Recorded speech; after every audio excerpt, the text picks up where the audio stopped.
Amis Milanais, bonjour et bienvenue sur la chaîne. Voilà, petit débrief jour d'après-match contre la Juve hier. Grosse déception. Grosse déception parce que même si c'est vrai, ce n'était pas un grand match, que ce soit des deux côtés, on a vu, je pense, deux équipes qui ne voulaient surtout pas perdre avant de gagner. Mais si on fait la somme un petit peu des occasions de ce match, je pense une grosse occasion pour la Juve avec Gatti où Maignan extraordinaire va chercher cette balle. Et de notre côté, ben, deux occasions de Jiménez, une tête qui passe à ras du poteau et un dribble où il s'infiltre dans la défense, frappe pas assez croisée encore, mais bon, voilà. Et les deux occasions limpides de Leao, excusez-moi, deux occasions limpides de Leao qui ne met pas de méchanceté, mais bon, on va y revenir un petit peu après. Donc voilà, on commence par la défense. Niveau défensif, beaucoup mieux. Maignan, un grand Maignan hier, n'a pas eu énormément à faire, mais la parade sur Gatti est top. Donc rien à dire sur Mike hier soir. Au niveau défensif, les trois défenseurs, je pense qu'on n'a pas eu vraiment de difficultés au niveau défensif, à part peut-être là sur l'action de Gatti où on le laisse un petit peu tout seul, cette balle qui est déviée et lui se retrouve tout seul derrière notre défense et reprend la balle en demi-volée. Mais à part ça et la glissade de David en deuxième mi-temps, je ne vois pas d'autres occasions où les attaquants de la Juve les ont pris à défaut. Donc derrière, on commence à voir vraiment cette solidité au niveau défensif et ça fait énormément de bien.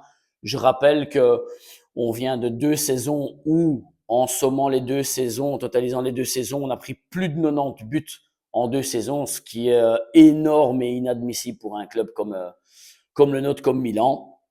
Donc, au niveau défensif, vraiment, ça commence vraiment à devenir top de ce côté-là. Espérons que ça va continuer, qu'ils prennent confiance de plus en plus à chaque match avec l'habitude de jouer tous les trois régulièrement. Milieu de terrain, Modric, je pense qu'il n'y a plus de mots pour Modric. Impressionnant encore hier soir, tout un match. Donne un caviar à Léao à la 90e, 92e de mémoire. Un caviar où il n'avait plus qu'à croiser cette frappe. Balle ratée, donc énorme Modric encore hier soir. Rabiot travail top, monte, protection de balle. Rabiot qui fait énormément de bien dans ce milieu de terrain. Fofana qui a fait un bon match en soi aussi hier. Pour moi, ne méritait pas cette carte jaune. Honnêtement, toujours pas compris cette carte jaune reçue en première mi-temps qui l'a un petit peu freiné aussi au niveau des duels hein, pour le reste du match. Pas compris la carte jaune reçue. Donc, bien, quand Loftus-Cheek est monté à sa place, rien de spécial, normal, montée de Loftus-Cheek. Au niveau des extérieurs, Salemaker, son match habituel, travail, récupération de ballon. On l'a peut-être un peu moins vu offensivement, mais il fallait donner un coup de main derrière à Tomori avec Yildiz qui pousse énormément de ce côté-là, du côté de la Juve. De l'autre côté, Bartezaghi, moyen.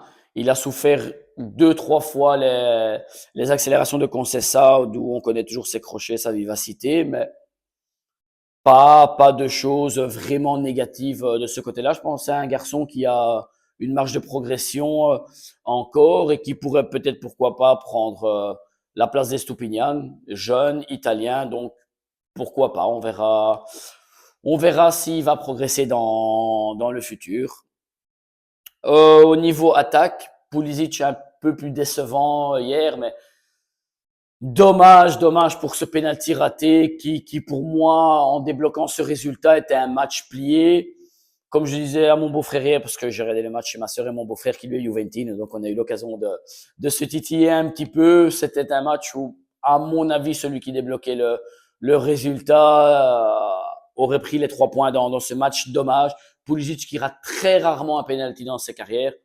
À mon avis, on a peut-être raté un ou deux. Ça devait tomber malheureusement.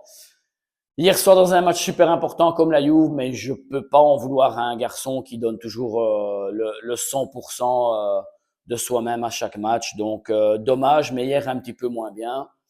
Jiménez qui a travaillé énormément. On voit ces deux derniers matchs où il court beaucoup plus pendant un match. Deux belles occasions, une tête qui passe à ras du but et une deuxième occasion où il s'infiltre dans la défense. Je crois un, deux, trois dribbles, frappe, mais pas assez croisé, dommage. S'il marque ce petit but-là, je pense que au niveau mental pour lui-même, ça aurait fait beaucoup de bien, mais on le voit un petit peu plus dans les schémas qu'Allegri demande et il faut espérer que ce garçon se débloque vraiment au niveau mental et but pour voir cette progression. Et les deux rentrées devant. Nkunku, pas top, pas fameux cette rentrée hier, n'a pas apporté de petits plus pour ma part, donc pas beaucoup de jugement par rapport à Nkunku, un peu déçu de sa rentrée hier. Et on arrive à Rafael Leao, hein. Un Leao qui, encore une fois, toujours les mêmes mots, hein, c'est toujours la même chose. Allegri, de mémoire, s'est fâché aussi hier par rapport à son attitude. Encore pas de méchanceté, pas de méchanceté. Deux occasions, deux caviars, un de Pulisic et un de Leao. Celle de Pulisic à 1,50 m du but, ça doit être but.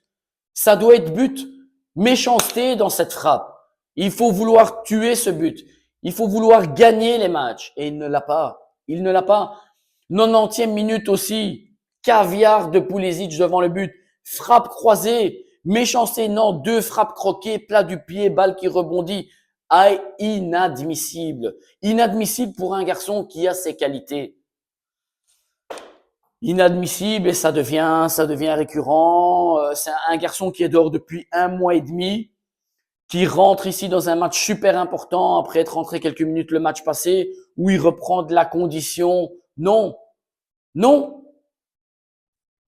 Et c'est quelque chose qui pour moi va se traîner durant la saison parce que à 26 ans, si on n'a pas fait ce saut, ce petit déclic de saut de qualité, et j'ai du mal à croire qu'il le fera.